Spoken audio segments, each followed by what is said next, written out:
Hello guys, good evening. चलिए यहाँ पे अपन बात करेंगे थोड़ा सा। आपको जो है लिविंग वर्ल्ड की दूसरी लेक्चर स्टार्ट है। मतलब कि पहले लेक्चर अपन कर चुके थे, थोड़ा सा इंट्रोडक्टरी पार्ट था।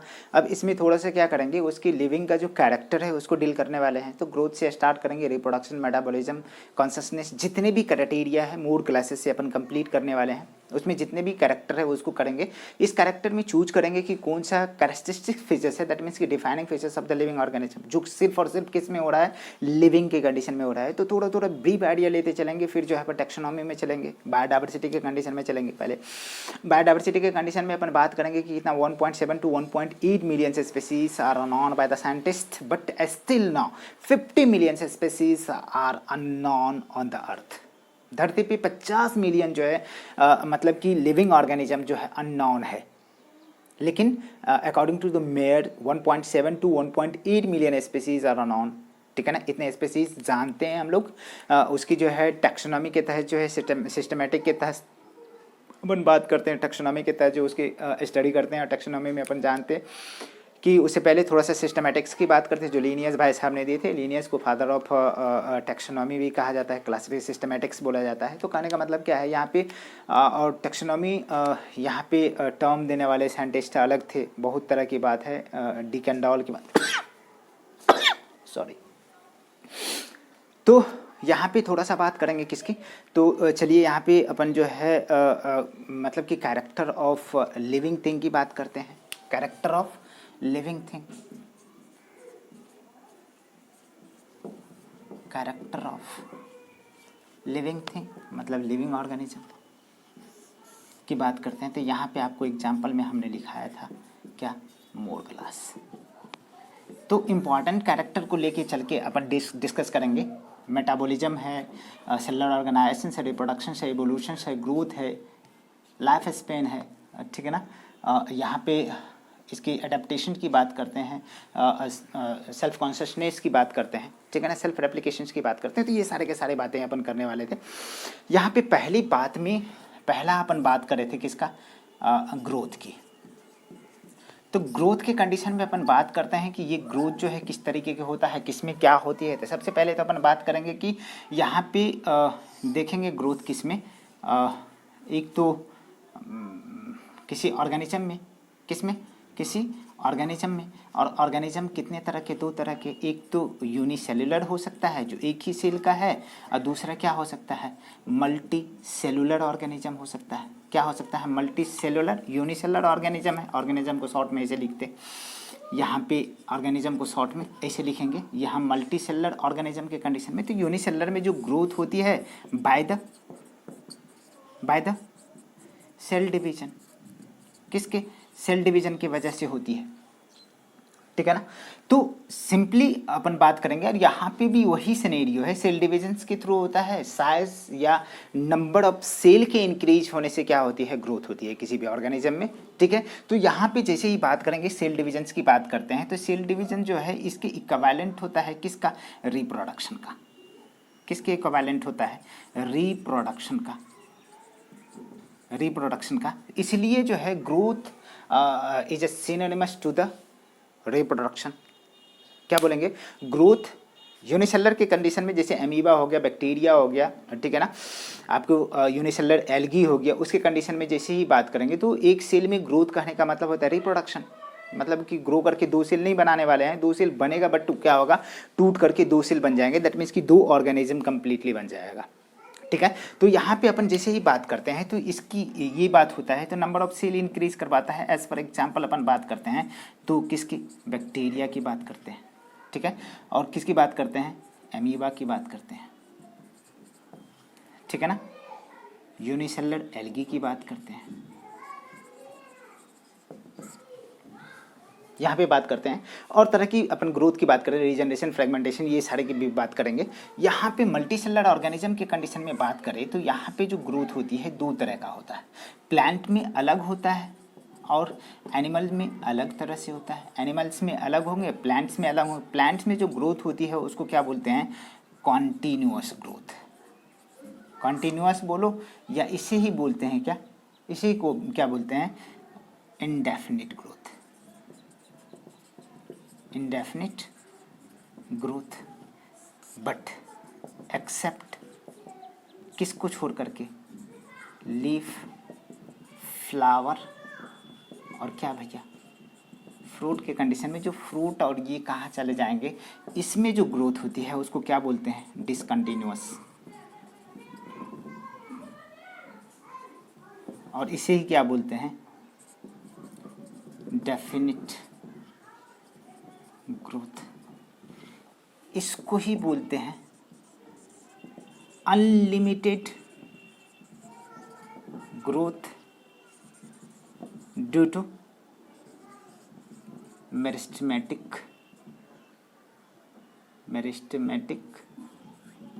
टिश्यू या सेल, जिसमें क्या होता है, ऑलवेज डिवीजन चलते रहता है। तो थ्रू आउट द लाइफ, ये कब तक होगा, थ्रू आउट द लाइफ, पूरी जिंदगी इसमें क्या होता है, ग्रोथ होते रहता है। इसलिए इसको कंटिन्यूअस ग्रोथ करते हैं, अनलिमिटेड ग्रोथ करते हैं। बट इसके कंडीशन में डिसकंटिन्यूअस बोलो, डेफिनिट ग्रोथ बोलो, या इसको क्या बोलेंगे, लिमिटेड ग्रोथ। कहने का मतलब क्या है, ये लिमिटेड क्यों होते हैं, it grow up to limited certain period of time, certain period of time, एक निश्चित सही सीमा तक जो क्या करता है एनिमल में ग्रोथ होती है, फिर ये ग्रोथ क्या हो जाता है, चेक कर जाता है, रुक जाता है। Continuous through out the life जो है इसमें ग्रोथ नहीं होती है। हम लोगों के कंडीशन में मान लो कि 20 से 22 साल तक क्या होती है, ग्रोथ करते हैं, ठीक है, उसके बाद क्या हो जाता है, रुक जाता है, फिर हम बड़े नहीं होते, नहीं तो फिर तो पेड़ की बात करते, ठीक है। आ जाइए यहाँ पे, तो ये हो गए मतलब कि मल्टी सेलर के कंडीशन में। यूनिसेलर के कंडीशन में अपन बात कर लिए, तो और सारे बात करने हैं अपने को। यहाँ पे यूनिसेलर के कंडीशन में और सारा भी बात करेंगे, थोड़ा सा यहाँ पे अपन बात करने, ठीक है। ये तो बात अपनी को कर लिए। यहाँ पे जैसे ही बात करेंगे तो ग्रोथ की अपन बात किए, ये ग्रोथ में और सारे बात करने पड़ेंगे कि लिविंग और नॉन लिविंग दोनों के कंडीशन में अलग अलग तरह से ग्रोथ होते हैं, ठीक है। ग्रोथ एंड रिप्रोडक्शन जो है लिविंग थिंग का जो है, मल्टीसेलुलर ऑर्गेनिज्म का एक एक्सक्लूसिवली करेक्टर है, ठीक है ना। Growth and reproduction is a exclusive events in multicellular living organism। इसकी बात करें, दूसरा अपने बात करते हैं यहाँ पे ग्रोथ के। तो ग्रोथ यहाँ पे दो तरह का होता है, एक तो एक्सटर्नल या एक्सट्रिंसिक ग्रोथ होता है। एक्सट्रिंसिक ग्रोथ होती है जो किस में होता है, नॉन लिविंग के कंडीशन में। वो कैसा है, एग्जाम्पल के कंडीशन, एनसीईआरटी की 2-3 एग्जाम्पल अपन बात करेंगे। ग्रोथ इन माउंटेन, ठीक है ना,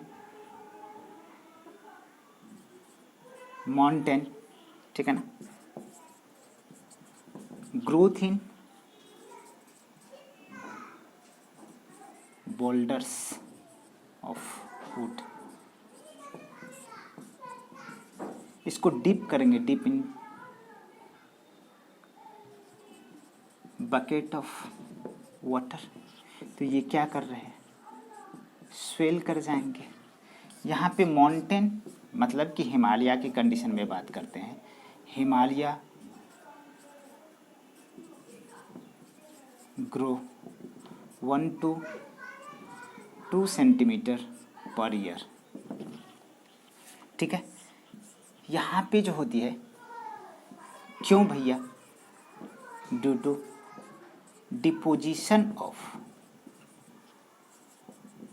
एक्सटर्नल मटेरियल, उसकी डिपोजिशन होती है।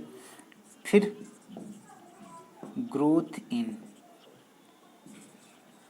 सेंट मॉन्ड, सेंट मॉन्ड में मतलब कि टीले बन जाते हैं एक जगह से दूसरे जगह, तो कहीं ना कहीं एक्सटर्नल ग्रोथ भी हुआ। लेकिन बात करते हैं इंट्रिंसिक ग्रोथ की, इंट्रिंसिक या इंटरनल ग्रोथ की, जो किस में होता है बेटा, इन लिविंग ऑर्गेनिज्म में। तो कहने का मतलब क्या है कि ओवरऑल अपन बात क्या करेंगे कि growth takes place in a living thing also.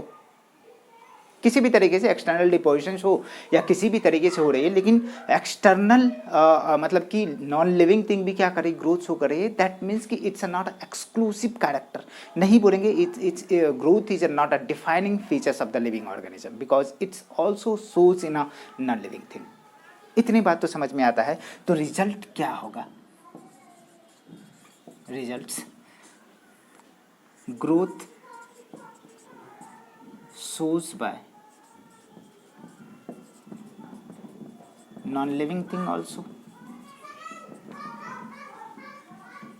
So growth is not a defining features of living thing, defining feature नहीं है।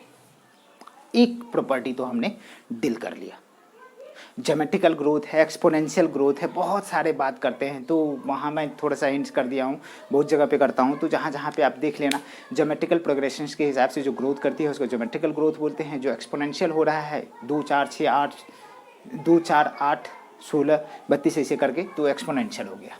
यहाँ पे दूसरी कैरेक्टर की बात करेंगे, that is reproduction.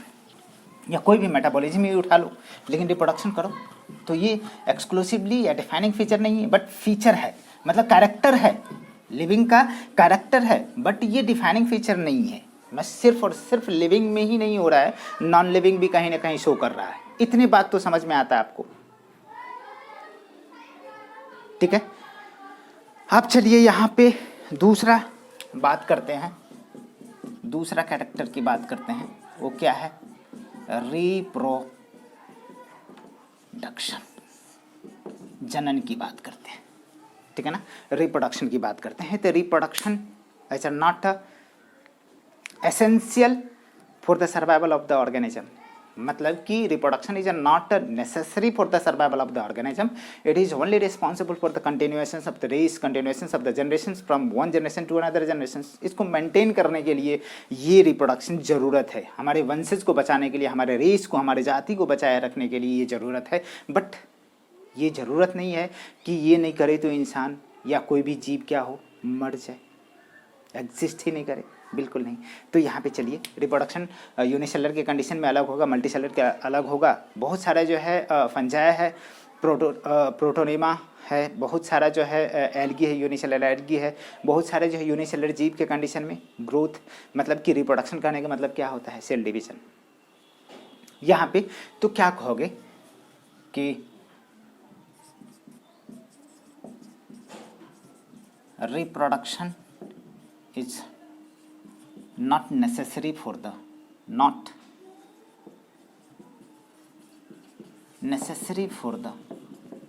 survival of the organism.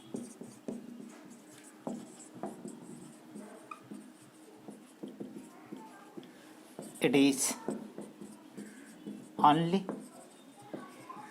responsible for continuation of the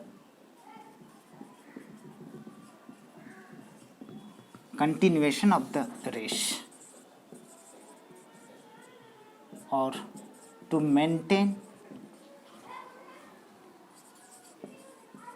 generation to generation.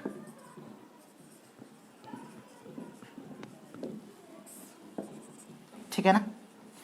अब क्या कंडीशन है कि यहाँ पे अपन बात करते हैं तो रिप्रोडक्शन दो तरह का होता है। रिप्रोडक्शन कितने तरह का, दो तरह का, एक तो असेक्सुअल और दूसरा कैसा, सेक्सुअल। ये एक ही पेरेंट के थ्रू हो जाता है, यूनिपेरेंटल है, इतने बात नहीं करेंगे। ये क्या है, दो पेरेंट की ज़रूरत होता है, इसलिए बायपेरेंटल बोलते हैं। दो पेरेंटल मतलब कि मेल और फीमेल, यहाँ एक ही से काम बन जाएगा। तो चलो कोई बात नहीं, यहाँ पे अपना बात करते हैं कि रिप्रोडक्शन के कंडीशन में, एक्सक्लूसिव इवेंट की कंडीशन में अपन बात करेंगे तो यहाँ दो चीज़ दिखेगा आपको, ठीक है ना। तो चलिए यहाँ पे जैसे ही बात करेंगे तो दोनों के दोनों कंडीशन में अपन पहले तो यूनिसेलुलर ऑर्गेनिज्म के कंडीशन में रिप्रोडक्शन देख लेंगे, ठीक है, मतलब कि लोअर ऑर्गेनिज्म, फिर जो यूनिसेलुलर के कंडीशन में, तो लोअर ऑर्गेनिज्म कंडीशन में अपन बात करेंगे। तो जैसे बात करो आपको, तो जैसे फंजाई के कंडीशन में तो बहुत सारा मिलियंस ऑफ सेक्सुअल स्पोर जो होते हैं वो स्प्रेड करते हैं, वो जर्मिनेट करेंगे, जर्मिनेट करने के बाद हो जाएंगे, बच्चे बनेंगे। फिर जो है अपन बात करते हैं कि प्रोटोनेमा ऑफ मॉसेस, फिर बात करते हैं फंजाई के कंडीशन में, फंजाई हाइड्रा या ईस्ट की बात करते हैं तो बडिंग से थ्रू हो जाता है। जैसे ही रीजनरेशन की बात करते हैं तो प्लेनेरिया फ्लेट वर्म का मेंबर है, ट्रू रीजनरेशन होता है उसमें, एक जो पार्ट टूट जाते हैं, टूटने के बाद फिर से रीजनरेट करके न्यू ऑर्गेनिज्म बना देते हैं। फिर अपन बात करते हैं क्या कि ये तो हो गया, बहुत सारा चीज़ें हैं जो लोअर ऑर्गेनिज्म कंडीशन, बहुत सारे एग्जाम्पल है। यूनिसेलुलर कंडीशन में बात करते हैं तो रिप्रोडक्शन करने का मतलब है सेल डिवीजन, तो reproduction and cell division, reproduction and growth, ठीक है ना, is a synonymous to the unicellular organism. Unicellular organism के लिए ये सारे के सारे चीज़ें हैं। अब कहा जाता है कि इसको ये किस किस में नहीं होता है, तो आपको शुरू में बताया था कि ये नेसेसरी नहीं है, तो क्या भाई कैसे होगा। तो जैसे मान लो कि बहुत सारा जो है कपल्स है हमारे इंडिया में या वर्ल्ड वाइड जहाँ पे भी है, तो वो उस जगह पे क्या हो रहा है कि वो कैसा स्टेराइल है, वो कपल क्या कर रहा है, बांझ है, बच्चे पैदा नहीं कर सकते, तो वह क्या लिविंग है कि नहीं, जिंदा है कि नहीं, बिल्कुल जिंदा है, ऑब्वियस सी बात है। मतलब कि मेल हनी बी के कंडीशन में बात करो तो वो भी क्या है, जिंदा है, बट स्टेराइल है। जैसे मतलब म्यूल के बारे में बात करते हैं, हॉर्स और डंकी के क्रॉस से बनता है, वो भी क्या है, स्टेराइल है, बट क्या है, लिविंग है। तो क्या क्या कंडीशन आपको हो गया कि ये सर्वाइवल के लिए नेसेसरी नहीं है रिप्रोडक्शन, ये कंटिन्यूएशन के लिए रिस्पॉन्सिबल होते हैं। तो इसका मतलब है कि ये कहीं ना कहीं उसमें भी देखा जाता है जो क्या कर सकता है, रिप्रोड्यूस नहीं कर सकते हैं बट वो लिविंग है। तो क्या कह सकते हो आप, इसको सीधे तरीके से बोल सकते हो कि it is also not a defining features of the living thing. Living होते हुए भी रिप्रोडक्शन नहीं हो रही है, ठीक है। तो यहाँ पे बात करो रिप्रोडक्शन इन लोअर ऑर्गेनिज्म, तो यहाँ पे दो चार का एग्जाम्पल देंगे। एक तो अपन बात करेंगे पहले फंजाई के लिए। Fungi it produces millions of asexual spore,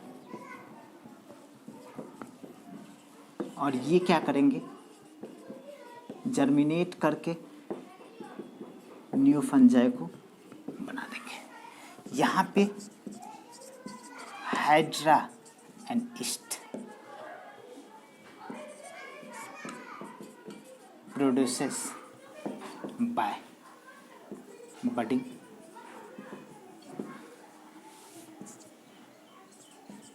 unicellular fungi protonema of मॉश, ठीक है ना। यहाँ पे ये क्या करते हैं, ये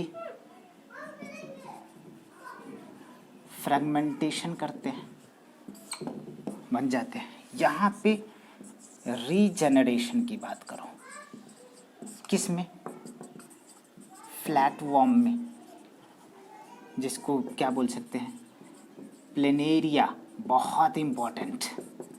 ट्रू जनरेशन, ट्रू रीजेनरेशन होती है यहाँ पे,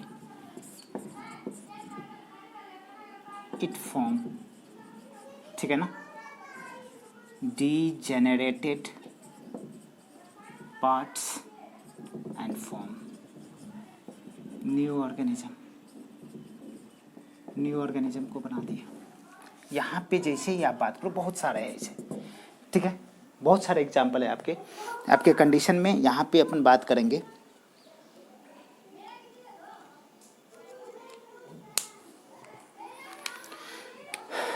ये तो हो गया। अब यहाँ पे दूसरा रिप्रोडक्शन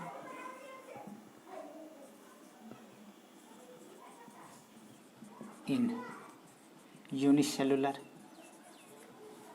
ऑर्गेनिज्म, बोले तो एमीबा, एग्जाम्पल के कंडीशन, एमीबा है, ठीक है ना। बैक्टीरिया है, एल्गी, इस सब के कंडीशन में क्या होता है कि बाय सेल डिवीजन। तो क्या होता है, एक से सिंपल तरीके से अपन बात करें तो ये एक अमीबा है, इसमें बाइनरी फिशन हुआ और ये क्या कि दो अमीबा को बना दिए। तो क्या हो गया भैया, बट के टूट गया, दो बन गया। तो सिंपल तरीके से बैक्टीरिया है तो क्या बनेगा, एक से दो बन गया, दो से चार बन गया। अरे ऐसे होते रहेगा, इस तरीके से हो रहा है। तो क्या कर सकते हो कि वो ऑर्गेनिज्म ही बन रहा है, तो इसका मतलब है reproduction and growth is a twin character of unicellular organism। Unicellular organism का ये क्या है, ट्विन कैरेक्टर है। अब रिप्रोडक्शन किस में नहीं होता उसकी बात करो।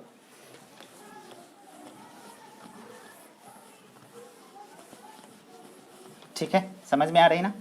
तो चलिए, रिप्रोडक्शन किस में नहीं होती जिसकी वजह से इसको एक्सक्लूसिव कैरेक्टर या डिफाइनिंग फीचर्स नहीं माना जाता है। तो आपको बताया कि ढेर सारे ऐसे हैं जो लिविंग है बट वो क्या कर सकते हैं, बच्चा पैदा नहीं कर सकते हैं। वो कैसा है, स्टेराइल है। वो कैसा है, बांझ है, बच्चे पैदा नहीं कर सकते। तो चलिए यहाँ पे बात करेंगे रिप्रोडक्शन, नो रिप्रोडक्शन।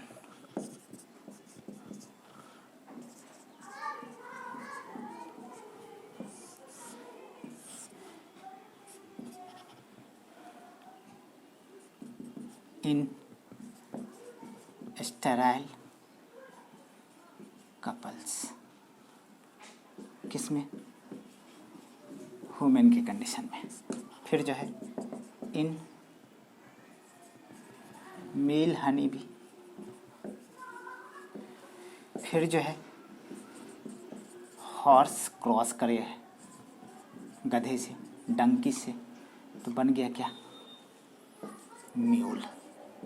म्यूल भी कैसा होता है, स्टेराइल होता है। ये सब के सब all are living organism but it can't be reproduce, that's why reproduction is not a defining features of reproduction, living organism। reproduction is not a characteristic features, yeah, defining feature, not a defining feature of living organism, but it is only takes place in living organism। Living में ही होता है, but इतने बात तो समझ में आता है, ये बातें समझ में आ रही। अब चलते हैं कहाँ पे, तीसरे कैरेक्टर की तरफ। बहुत ही इंपॉर्टेंट, बहुत धांसू। ठीक है, यहाँ पे मेटाबॉलिज्म की बात करेंगे। ठीक है, चलिए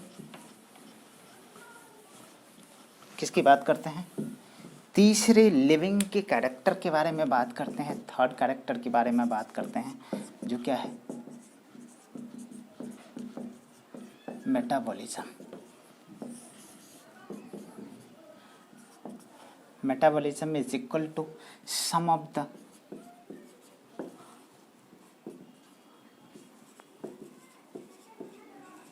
कैटाबॉलिज्म प्लस एनाबॉलिज्म। अब ये क्या कह सकते हो कि इसका मतलब क्या हुआ कि all the chemical reaction takes place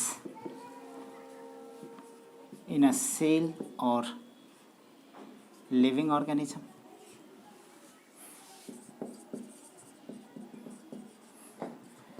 is known as क्या, मेटाबॉलिज्म। क्या बोलेंगे, मेटाबॉलिज्म। अब मेटाबॉलिज्म की कंडीशन में दो चीज़ें की बात करेंगे, जो एनाबॉलिज्म और क्या भाई, और क्या, कैटाबॉलिज्म की बात करेंगे। तो थोड़ा सा आप देखो, इसको बहुत ही इम्पॉर्टेंट है। इसको मिटा देता हूँ।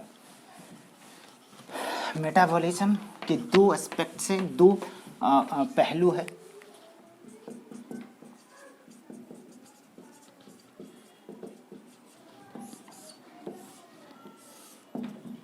एक तो कैटाबॉलिज्म है और दूसरा, दोनों के जोड़ है, एनाबॉलिज्म है। इसको दूसरे इस हर को दूसरे नाम से बुलाया जाता है। इसको बोलते हैं, it is also known as synthesising process. It is also known as synthesising process और मैकिंग प्रोसेस।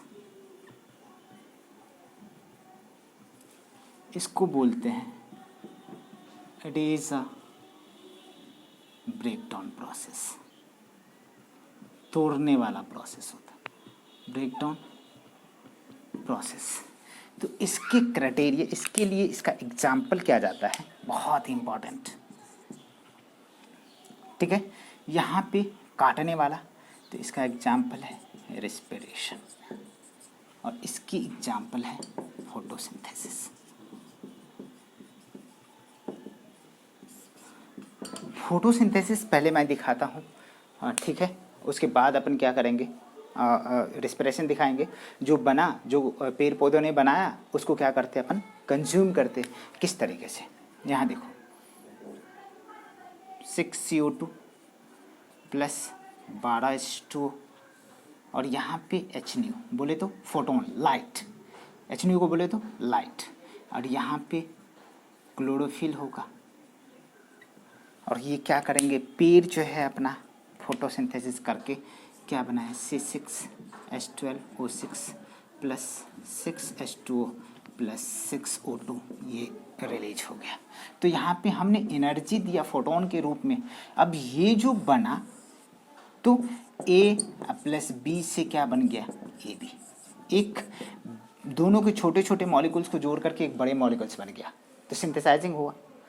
अब जो बना हुआ प्रोडक्ट है बेटा, उसको क्या कर सकते हैं, रिस्पिरेशन में अपन यूज करते।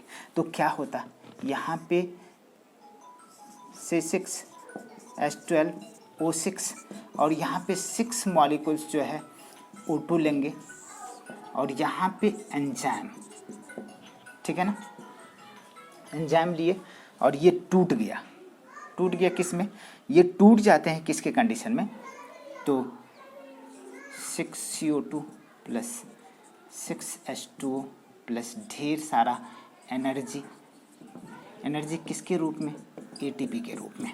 एक मॉलिक्यूल से यदि ग्लूकोज लेते हैं तो अपने को 36 to 38 ATP मॉलिक्यूल्स मिलता है। तो यहाँ पे बात करें, एंजाइम लिए, ठीक है ना, तो एनर्जी लिबरेट हुआ, यहाँ पे एनर्जी दिए, तो ये क्या है, एंडोथर्मिक प्रोसेस है। और यहाँ पे क्या करें हमने, हाँ, एक बड़े मॉलिक्यूल्स है, AB है, ये टूट गया A प्लस B में, तो एंजाइम के प्रेजेंस में, तो ये क्या हो गया, कैटाबॉलिज्म, ब्रेक डाउन प्रोसेस। इससे एनर्जी लिबरेट हुआ। तो इस तरह से making and breaking process always हमारे बॉडी में, हमारे सेल के अंदर जो चलते रहता है, जिसकी वजह से cell stay in a living state and also as like a cell living organism stay in a living state. अब एक प्रोसेस और है, इसके साथ साथ जो है एनाबॉलिज्म और कैटाबॉलिज्म को, एक को बोलते हैं एम्फीबॉलिज्म। ये क्या होता है, एक रिवर्सेबल प्रोसेस होता है, जिससे ग्लूकोज को ATP के साथ कंबाइन करके ग्लूकोज 6 फॉस्फेट में प्लस ADP में कन्वर्ट कर देते हैं। तो ये रिवर्सेबल होते हैं। ये स्टेप ग्लाइकोलाइसिस का है। तो एक और प्रोसेस है C के कंडीशन में, एम्फीबॉलिज्म। वो भी कहीं ना कहीं हमारे मेटाबॉलिज्म की पार्ट है। इसमें क्या होता है कि ये दोनों साइड में होता है, ए प्लस बी, यहाँ पे ए बी हो गया, दिख रहा है ना। तो यहाँ ग्लूकोज है हमारे पास, प्लस एटीपी हमने दिया, हेक्सोकाइनेज एंजाइम दिया, हेक्सोकाइनेज एंजाइम दिया, और मैग्नीशियम आयन के प्रेजेंस में ये टूट करके ग्लूकोज 6 फॉस्फेट में टूट गया, प्लस एडीपी, एटीपी से एडीपी, एक फॉस्फेट यहाँ पे आगे जुड़ गया। तो ये कैसा प्रोसेस है? रिवर्सेबल प्रोसेस है। ये क्या है? एम्फीबॉलिज्म है। तो कहने का मतलब है कि ये रिएक्शन जो हो रही है it takes place in cell free medium, बोले तो टेस्ट ट्यूब में। क्या है? It is a living reaction,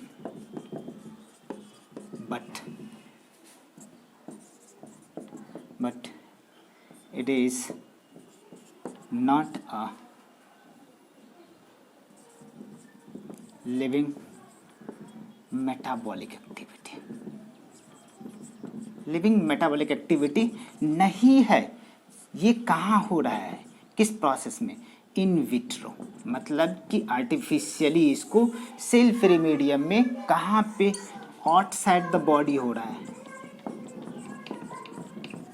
outside the body, किसी टेस्ट ट्यूब में हो रही है। तो ये ना तो ये लिविंग रिएक्शन है, नॉन लिविंग रिएक्शन है, दोनों के बीच में है। क्या लिखोगे कि इट इज